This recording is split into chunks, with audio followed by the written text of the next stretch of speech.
Are you like me, sitting watching the home edit, wishing that your home could be that beautiful? Or maybe also like me, you just wish you didn't have to keep falling over the kids' toys, but you've got ADHD and that consistency of getting your house organised and looking that rainbow beautiful is never going to happen.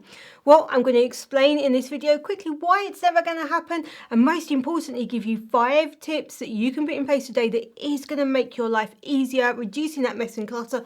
We're not talking perfection, we're just talking making your life easier. So for those that haven't seen me before, my name's Jennifer. I'm a qualified neurodiversity consultant, workplace needs assessor, and a parent to a neurodivergent child, as well as being neurodivergent myself. So I'm going to dive right in with 5 tips that I know is going to make your life easier, and I'm going to do it in under 5 minutes for you. So tip 1 is make homes for things super obvious, and I mean super obvious. In my home, I have a label on the shelf in the cupboard that says tin tomatoes. Because if that shelf was empty, I had no tin tomatoes, I would not remember where to put them back, and then I'm inconsistent, they go in different places. So for that consistency, I literally have labels on my shelves. It also reminds me that I need to buy them, because out of sight, out of mind. If the label's there's nothing on the shelf, then I know I need to buy the tin tomatoes. So make it that obvious. Put labels on things, use clear bins, use bins without lids. Things that make it really super obvious. My next tip is drop zones. So let's say, for example, you've got a child who's bringing artwork home from school, a tub that's there that you can just put the artwork in. Once you've done the, oh, it's lovely, dear, and given them all the praise and feedback, it's going into that tub where they know it's being kept special, ready for you to put into some memory box or something later when the tub is full. But for now, you've got somewhere just to put it down, so it's not getting left, lost, crumpled. It's got somewhere special, and that keeps things clutter-free. You can do similar things for keys and phones and wallets as you come in the door, making sure you've got a drop zone, somewhere that you can just put things down. Which takes me on to my next tip, which is to match your organisation with the reality. So if this artwork is being given to you in the kitchen regularly, or you're putting it on the kitchen side regularly, that's exactly where your drop zone should be. If the children are playing with their toys in the lounge, then the toy storage should be in the lounge. Not trying to cart it back up to bedrooms, take things to another place in the house. We all know that with ADHD, there's this limit to the steps we're willing to take to get a task done, particularly when these are boring steps.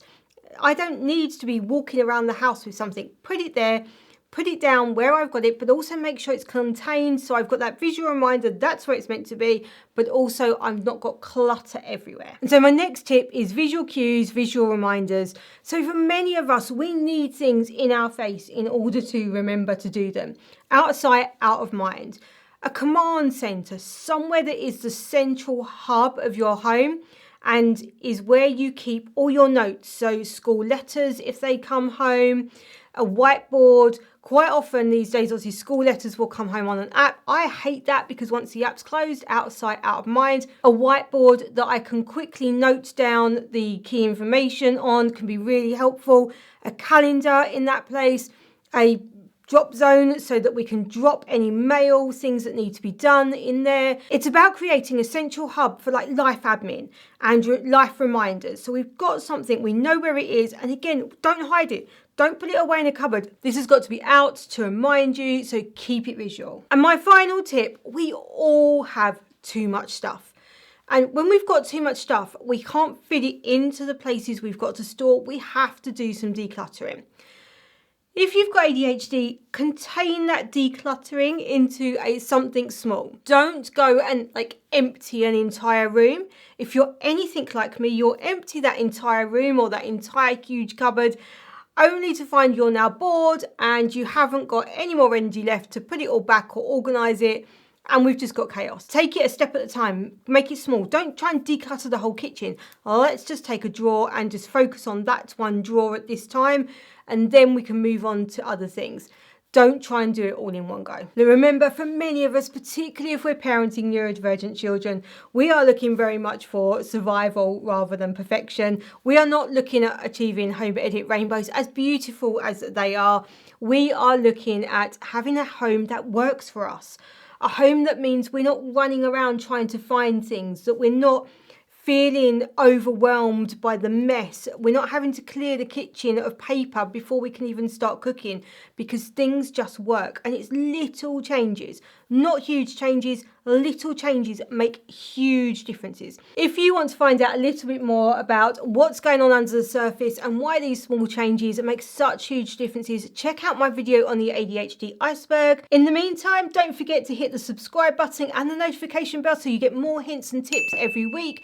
You can also work with me directly. If you would like me to come along and help you organise your house and get these things in place for you, then check out in the description below how you can work with me.